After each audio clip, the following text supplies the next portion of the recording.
I'd like to introduce, and I'm very happy to have Tom McLeod here with us. Tom's an attorney. Your reputation precedes you. Tom's an attorney for the ACLU, and Tom works with the ACLU's Open Government Project. And from what I've seen, they've brought some good lawsuits enforcing or acting as amicus, which is sort of fancy way of saying friend of the court, in litigation involving the Open Public Records Act. So with that, I'll introduce Tom, and I'll let you take it away. Thank you. I want to thank NJFOG, the activist group with perhaps the most amusingly ironic acronym in New Jersey, for inviting me to speak this morning. My name is Thomas McLeod, and I've been the legal fellow for the ACLU's Open Governance Project since March of this year. So I'm still relatively new. But the ACLU launched the Open Governance Project in 2009 with a generous grant from the Rutgers School of Law in Newark.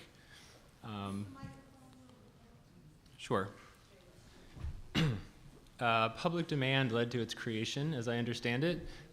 We were receiving requests for assistance almost every day at the beginning, I believe. People having problems getting records, getting access to meetings. And we also were having some difficulty getting records for our use as well. Also, at that time, the media landscape had changed quite a bit, such that news organizations were sending fewer people to local meetings to kind of act as the eyes and ears of the public. And so I think that probably kind of highlighted the difficulty with people getting their own access to those meetings. I have a quote here. It's kind of a high-minded quote, but I want to read through it because I think the idea behind it is important. James Madison once wrote, "A popular government without popular information or the means of acquiring it is but a prologue to a farce or a tragedy, or perhaps both. Knowledge will forever govern ignorance, and a people who mean to be their own governors must arm themselves with the power which knowledge gives." The Open Governance Project strives to help people to arm themselves with this knowledge about their government, to gain access to public meetings and records through public education and advocacy and through litigation when necessary. We also engage in policy advocacy by encouraging legislators and other public officials to support laws and policies that favor openness and transparency. To my knowledge, the ACLU is the only public interest organization that offers free legal services in New Jersey for these purposes. Now, as you know, transparency and openness help to ensure that the public has access to the information it needs to elect its leaders, to evaluate their performance, and to otherwise hold government officials accountable for their actions. Access to information aids in the struggle against corruption at all levels of government and can maintain and restore public confidence in government.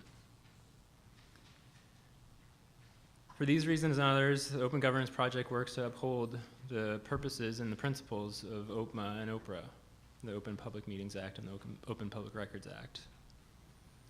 With respect to OPMA, and we've talked about some of these things already, I introduced these as a means of kind of introducing some of our activities in these areas. You have a right to be present at all meetings of a public body, subject only to reasonable restrictions that are generally based on a clear threat of harm to the public interest or to an individual's right to privacy. Public bodies may exclude the public from portions of a meeting, but only after that body passes a resolution that broadly explains what will be discussed in that portion of the meeting, and to let people know when they can learn what has occurred in that portion of the meeting. I don't think everybody knows that they have to actually pass a resolution. It's not a done deal to go into a closed session during a meeting. Official action actually has to occur before they go into a closed session. In one recent Open Government Project case from 2010, the West Orange Open Space and Recreation Committee regularly excluded the public from all portions of its meetings, claiming that it was not a public body subject to OPMA. The ACLU represented a West Orange resident in that case who was prevented from attending meetings of that committee. However, the committee was responsible for selecting, identifying, and prioritizing properties within the township for use as open spaces. When we got involved, or after we got involved, West Orange ended up settling the case by apologizing to the resident and amending its ordinances to make sure that its open space committee complied with OPMA. This was a success story within the project. A body also needs to provide a public comment period during a meeting. In another open governments case from 2009, the ACLU advocated for a citizen activist right to speak during a meeting by writing a letter to the Union County freeholders to demand that the board end its practice of cutting short this person's comments during a meeting. So not all, this is an example of a non-litigation function that we were able to serve in this case. Again, an agreement was reached with the Board of Freeholders, which also included a formal apology to the citizen activist. One last point I want to make about OPMA is that any person can try and void an action that is performed by a public body that failed to satisfy the requirements of the Open Public Meetings Act, as long as you do so within 45 days of the action being made public. This is an important aspect of the time limit. However, I do want to point out also that the problem with this provision is that a public body can simply reinstitute the same action following it being voided in a legal challenge. It's not necessarily a done deal, but it's certainly something that can occur. So it kind of limits the effectiveness or the potential effectiveness of a challenge in an OPMA case. With respect to OPRA, people are entitled to receive any record made, maintained, received, or kept by a public agency. Again, limited only to certain exceptions for the public interest or an individual right of privacy. As some people here are more personally aware than others, you do not need to use a form provided by the agency, but your request must reference OPRA if your request is being made pursuant to that statute. Fees are typically low for OPRA requests, 5 cents a page under ordinary circumstances, 7 cents for legal size, unless an extraordinary expenditure of time and effort, I believe that's a term used in the statute, requires a special service charge. You can also request records in a particular medium.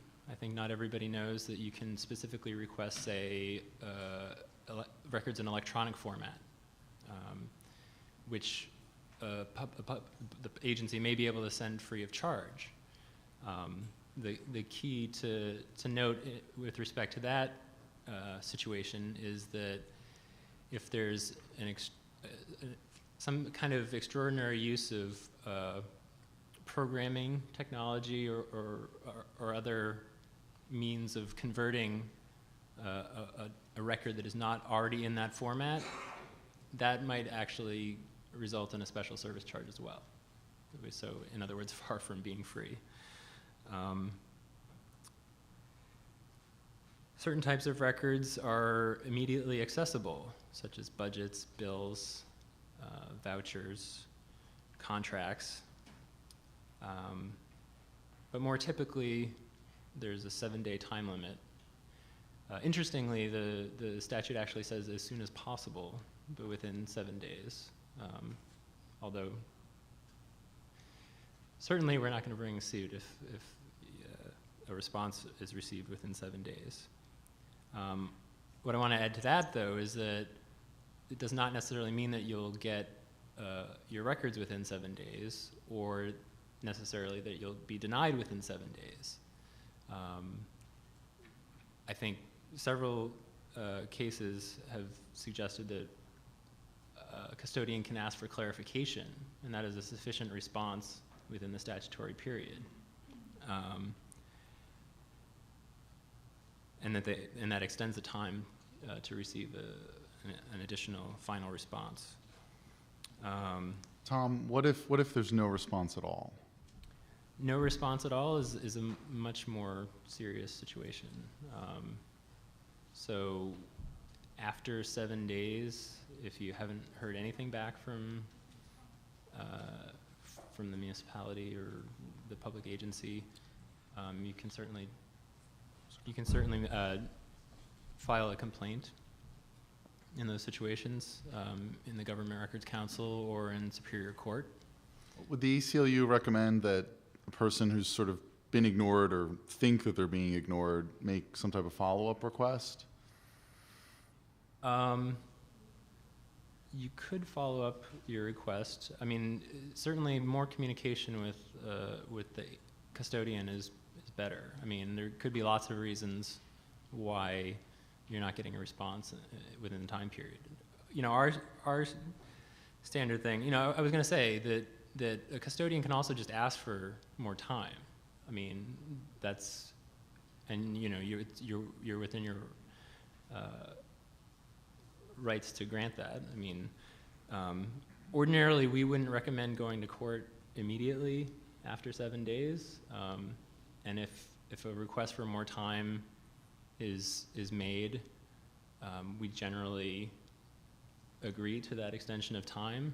I don't think agreement is actually required, but our position at the ACLU is that any period of time requested for an extension should reasonably estimate the additional time needed in order to fulfill the request. So let's say in a situation where you do hear back from the custodian within 7 days. So you have your response within the statutory period. And subsequent to that response, you hear nothing further from the agency. And we've actually had cases of this sort that we've dealt with. You know, I would argue that that's a denial of access. One case that I want to mention specifically actually was a situation where a certain government, well, it's the Department of Education, requests multiple extensions for a week at a time, which presents an obvious and interesting dilemma. What do you do under such circumstances? I mean, you know, so you're okay with the first week-long request for an extension, but then there's another, and then there's another, and then there's another. Have you been denied access? We waited a couple of months on one case, and then it got to be too much, and so we decided that we would file a lawsuit because, you know, on the basis of kind of what I just described. Clearly this repeated extension of time for short periods didn't seem to have any relationship to reasonably estimating when you would actually be able to comply with the request.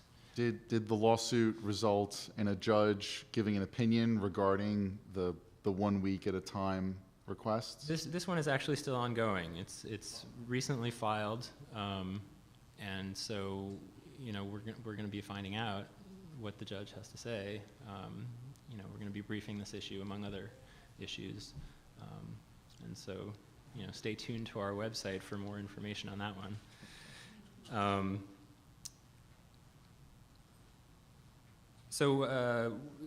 The basic message, one of the basic messages that I really want to get across today is that if you have any problems getting records or getting access to meetings, and actually, I think a portion of John's comments were really a call to arms on OPMA issues in particular.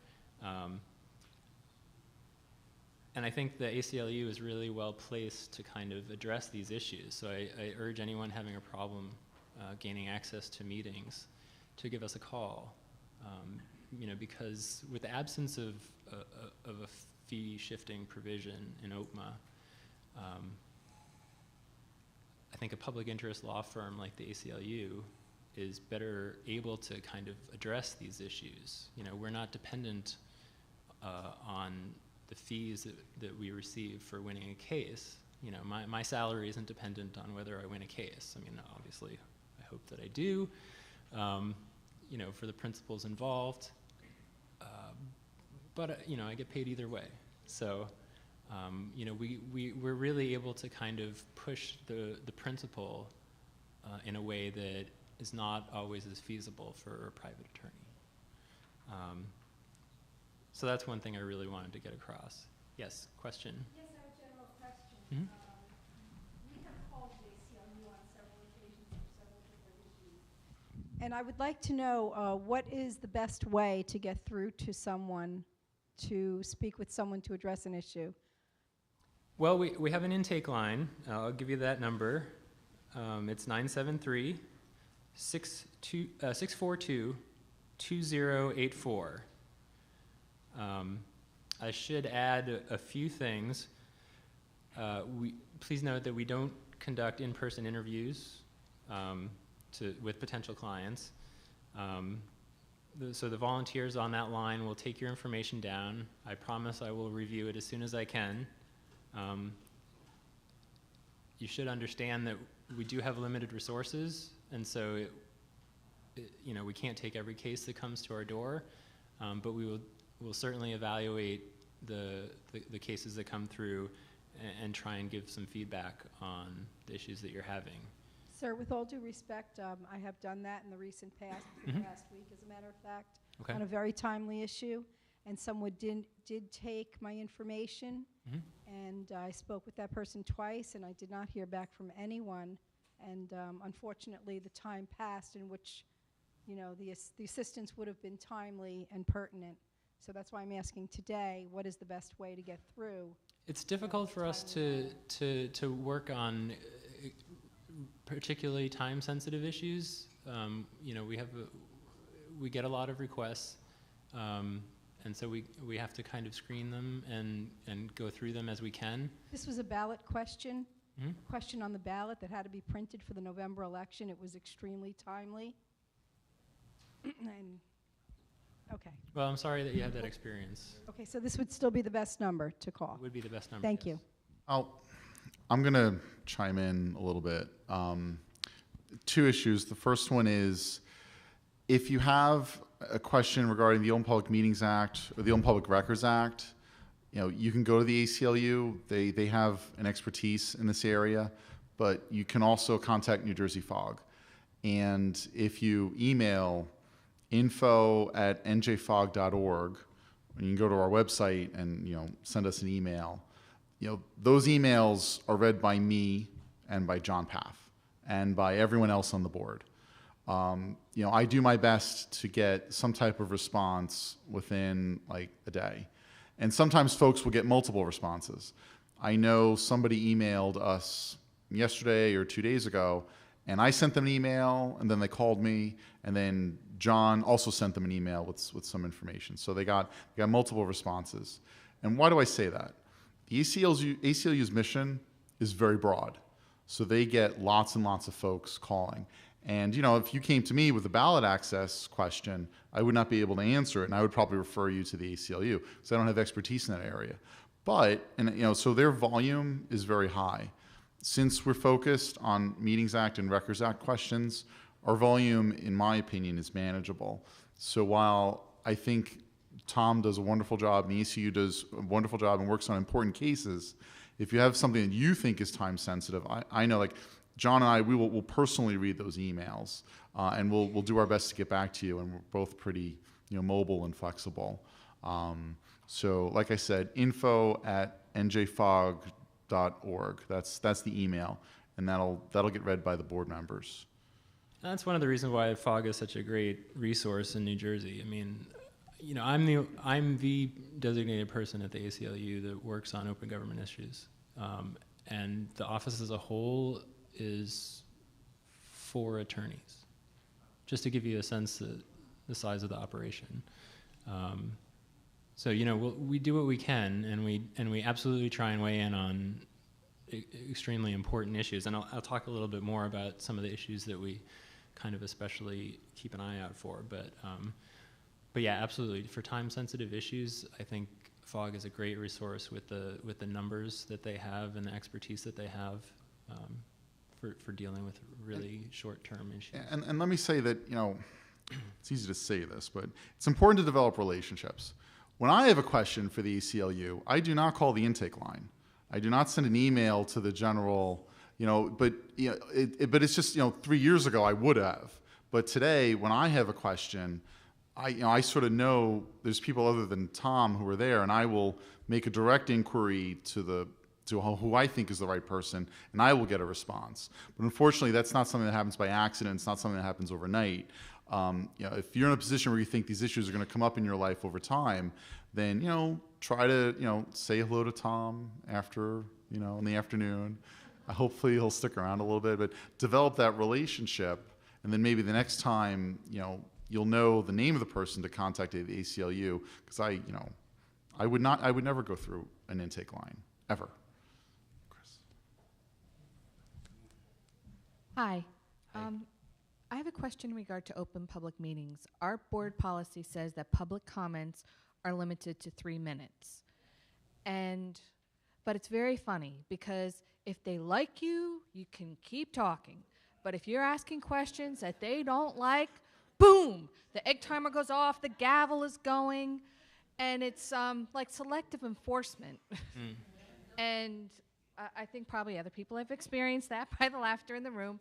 So I'm just looking for suggestions, guidance on better ways to manage it. That's an interesting question. Have you called our intake line? Not yet, but I haven't. I would consider doing that, because that sort of issue. I mean, the time limit is, it's permissible. Being able to put a reasonable limit in order to allow greater numbers of people to be able to speak is probably permissible under OPMA. The differential treatment seems to me, and I wouldn't necessarily deal with this directly, but might implicate free speech. Because the differential treatment is based on the subject matter of the speech. Right.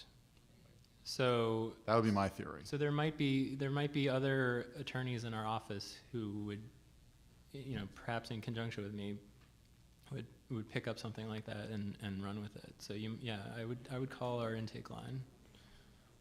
We'll see what we can do.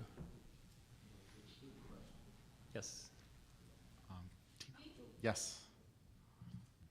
I want to bring this up in public because I think I'm guessing a lot of people in this room have the same situation. The Union County freeholders have a pre-dinner meeting before their meeting, and there's definitely a quorum and an effective majority, and a handful of contractors in there as well.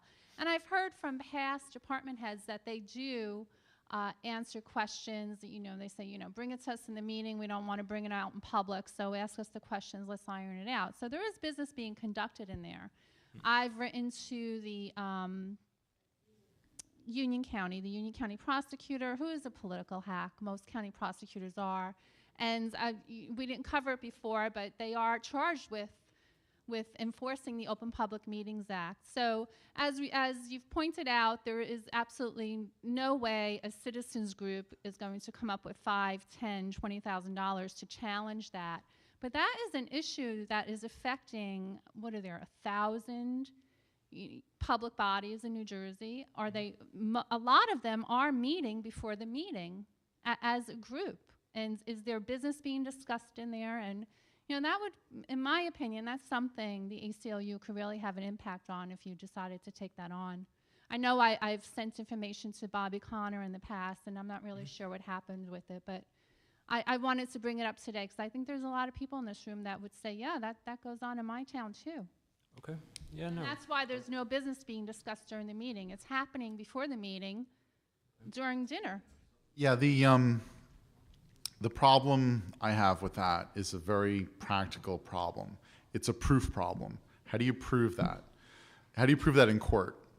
The one time that I established an illegal secret meeting was when one of the people who participated was a friend of my client, and my client persuaded that person to work with me and prepare and submit a certification. And the person said yes. And he wasn't doing anything wrong when he did this under the circumstances, because he didn't have the obligation. He said, yes, I met at the council president's house with 3 members of the governing body, and they rotated people in and out the door all day, so they didn't have a quorum. And based on that, the judge held that they were circumventing the Open Public Meetings Act because they were purposefully keeping less than a quorum. One person would come in and the next person would leave. And it was a shuttle. But the person who was meeting with them, he was. This is all on the public record, but I don't want to be too specific. He didn't have the Meetings Act obligation. He was just an individual, but the governing body did. So I had an insider to give me all the evidence. In your case, you need an insider who's going to be able to prove it. Otherwise, they're just going to swear out certifications saying they didn't. I understand.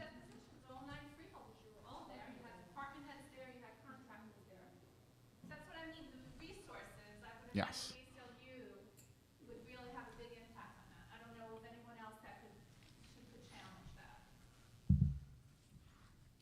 That's a difficult issue. It is a difficult issue. Is there? I'm just not sure who's next. We'll get to you. We'll get to you. May I? You're next. Excuse me. I'm sorry. I just wanted to first thank you very much. This has been a wonderful program. And I also want to say another thank you. I'll bet most of you people here are municipal clerks or work in the offices and stuff. Having worked in government here up and down the state of New Jersey for 24 years, I worked for Somerset County at one point. I teach at County College in Morris right now. One of the things I try to teach my students, and a couple of them, Mr. Rogers happens to be in one of my courses right now. He's one of our non-traditional students. We have one of our traditional students here who happen to come by too. I tell them that, public officials in New Jersey get a bad rap. You only hear the bad news in the paper, right? And I teach public administration, and having done it, 95% of the people who work for municipal clerks and governments and things like that, honest, hardworking people trying to do the best they can to deal with tough issues like this. And to see you guys here on a Saturday morning just does my heart good. People are worried about America right now. This is American democracy. This is American democracy working here. Non-profit organization, community college. Thank you. Thank you for running your towns. Thank you for doing the good things that make your communities work. Thank you. The gentlemen here sharing their knowledge. Makes me proud to be a veteran that I fought for this country. Proud of my students, proud of my community. Thank you. I'm going to be the bad guy. I know there's a bunch of questions, and we've about 10 minutes left, and I know there's more stuff that Tom wants to talk about. So I did make a commitment to this gentleman. One question, please, and then we're going to go back to Tom. Yes. The question I'd like to pose to you, Tom, and John, either one of you, I think, could answer this, and Walter, maybe you too. We've been hearing about Open Public Meetings Act. I understand what that young lady has said over there about these meetings that are taking place where the public, resident, taxpayer of either that school board, municipal authority, will attend meetings, but then when they have their executive committee meetings, the public is not invited. Can you answer, is that right under the Open Public Records Act? An executive committee meeting? Yes. And who's on the executive committee? Let me give you an example. Of the full governing body, or like a subset of the Yes. governing body? Nope, the full governing body. That actually takes place. I can give you an instance of a township council as well as a board of education. And do you know the substance of what they're discussing in the meeting? No, because they say under the Sunshine Law that we have, they put it out on our agenda as a resolution. And then they meet separately without the public being in attendance, saying that they're discussing matters that are important to the Board of Education. That's just one example. I'll go through that very quickly. I mean, I hesitate to get too specific because we're trying to keep it at a high level, but anytime a governing body meets, it always starts with a meeting that's open to the public. There are, and I think Tom touched upon this briefly, there are several subject matters that they can discuss in executive session. So the public can be excluded, but first they must have a public meeting, pass a resolution. We're going to go into executive session and discuss X, Y, and Z, and we can spend like 40 minutes discussing what X, Y, and Z should be. Okay, but they must pass a motion saying we will discuss X, Y, and Z, and then they can go into executive session and discuss only X, Y, and Z, and then come out. And one more thing, they must maintain reasonably comprehensible minutes of those meetings. Okay. Now, as long as they need to be confidential, you may not have access to the full set of minutes. Okay, but if you want to stay on top of it, request copies of the executive session meeting minutes. Okay. And over time, the topics that they discussed should become available to you as the need for confidentiality no longer arises or no longer is needed. But legally, they have the right to exclude the public from an executive session? Yes. Whether it's the Yes. township, Yes. the Board of Education, Yes. or whatever. Governing. Yes, they can't discuss anything. The law, again, you can sort of spend a lot of time on this, but there's like there's a list of 7 or 8 things that they can discuss. Okay. And just a quick note to add to that, what Walter's saying is absolutely true. In most cases, there will come a time when most of the things discussed in those meetings will be available, so you'll have to stay on top of them as far as getting that information. I would also add, though, that there may be certain things that will not become available depending on the nature of the exception. Yes. Okay. Okay. All right. Thank you. Quickly, Ian. Quickly, the one thing I believe you left out, in executive session, the body may not take official action. They cannot vote Correct. on anything. They can agree, but if they're going to take official action, they must bring it out into the public. Fine. Understood. Understood. Thank you. Floor is yours. Thank you. I'm just looking back through here to what I had prepared. John actually did a pretty good job of covering several of the things that I was going to discuss in terms of, I'm available as I'm able to assist with determining whether clarity and word choice in a request is up to par with what you can expect to be useful to get records that you're looking for. That's part of what I do, to the extent that I'm able. So if you have a request that you're having trouble with getting the information that you're looking for, I may be able to take some time to review the request to help you out with that. These are some of the things that I'm able to do apart from any, bringing cases in litigation or whatever have you. What else? Let me give an example of, in terms of like case selection, the type of cases that are particularly consonant with what the ACLU does. In January of this year, we filed a legal challenge to an agency regulation promulgated by the Department of Law and Public Safety that exempted from public access various categories of records. The regulation, among other things, exempts records relating to or which form the basis of discipline, discharge, promotion, transfer, employee performance, employee evaluation, or other related activities, whether open, closed, or inactive, except for the final agency determination. It also exempts standard operating procedures and training materials.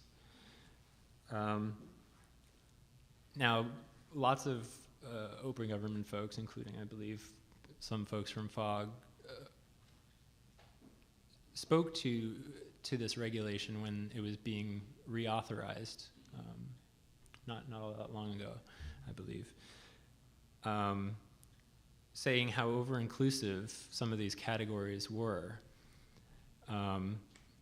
Rather than altering the regulation, the Attorney General responded to those concerns by saying that they applied to factual records relating to individual employees, not to general policies and procedures. So, several months later, we have a couple of requests that we learn about.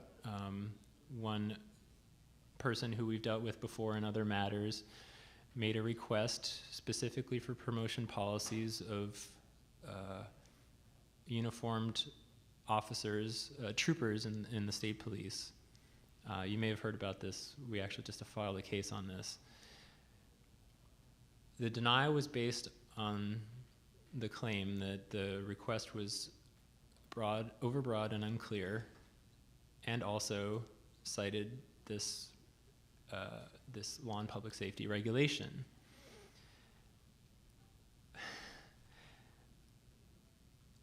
Well, I mean, the request itself actually recorded back to the state police custodian the Attorney General's claim that these policies were not, in fact, supposed to apply to general policies and procedures. So we filed a lawsuit to support our existing challenge to the agency regulation. And there was another matter, similar matter, where well, I won't go into details of that matter because that hasn't been filed yet, but we're actually going to be filing another lawsuit on a similar matter. A couple of things I want to highlight about these cluster of cases. The agency regulation, the challenge to the agency regulation is not something that would ordinarily be something that a lawyer operating on their own, a private attorney, would necessarily be able to mount. Likewise, the additional cases that we brought related to the same issue are designed in part to increase the legal and political pressure on the agency, frankly, to take some action about this policy that we consider dramatically overbroad and unclear itself. So this is kind of the work that we try to do to address these high-level principle issues, because these are the cases that are difficult for others to bring. Right. One of the reasons why this is very important is because, unfortunately, under OPRA, state agencies can issue regulations that just define what records are exempt within their agency from OPRA. So, if they want to come in and say, any type of record is confidential, they can do it by fiat. And as long as the regulation is reasonable, which is an extremely low standard, it has the effect of law. And these regulations are just patently overbroad. And the trouble is, there's several ways of challenging a regulation, and it's definitely a higher level of practice, and it's a more sophisticated level of practice than simply doing a denial of access. And so that's a critical role that you guys play. Yeah, and we're very fortunate to have a stable, if you will, of cooperating attorneys who are able to take some of these on for us on our behalf. A lot of them may be big firms doing the work pro bono, and we're really fortunate to be able to make those partnerships in order to redeem these principles of openness and transparency in government. Okay. If we have a few more minutes, I suppose we could take a couple questions. I don't know where we are in time. Sure.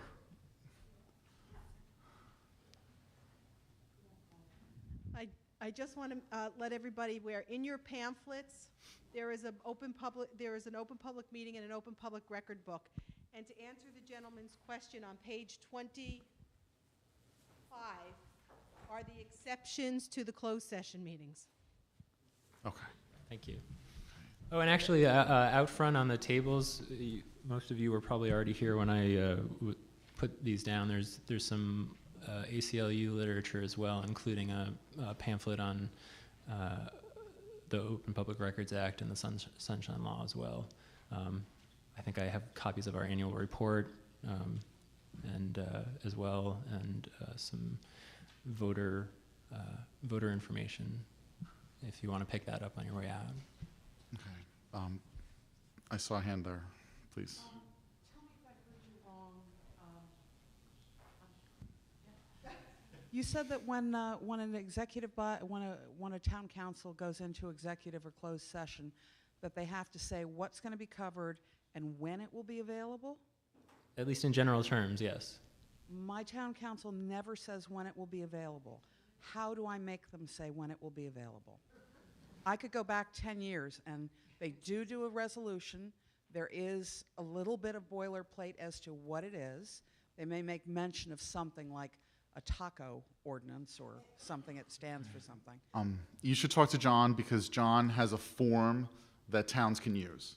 And so he can just email that to you or whatever. But John has a sample resolution that we've actually used in court, where we go to court and we say, Judge, order them to use this form.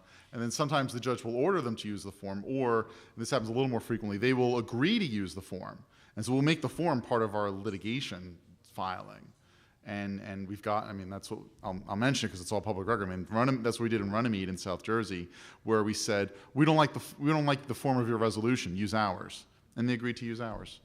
Last one. I actually have two questions. I'll make them quick. My first question is, during public remarks in our school district, the minutes are taken by the board secretary in pencil. And I have gotten up to make a public remark in the past, and she completely mischaracterized what I said. Do you have a response to that? Is that okay? Go ahead. Sure.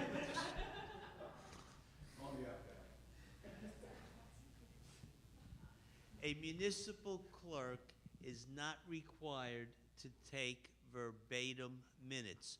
That is the exact reason why.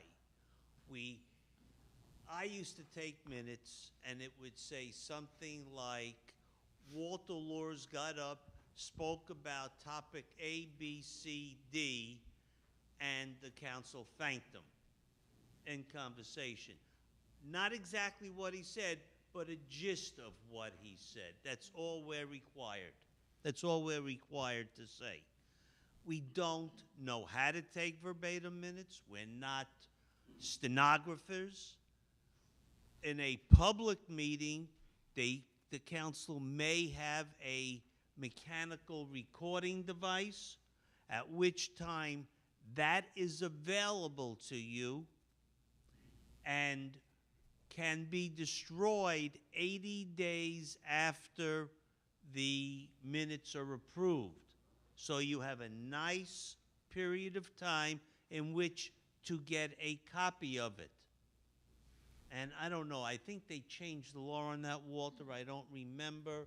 80 days after the minutes are approved. But I'm talking cost-wise. Did they, when they did the copy costs, did they change the recording costs? Actual costs, cost of the DVD or the CD. So you're talking less than $5.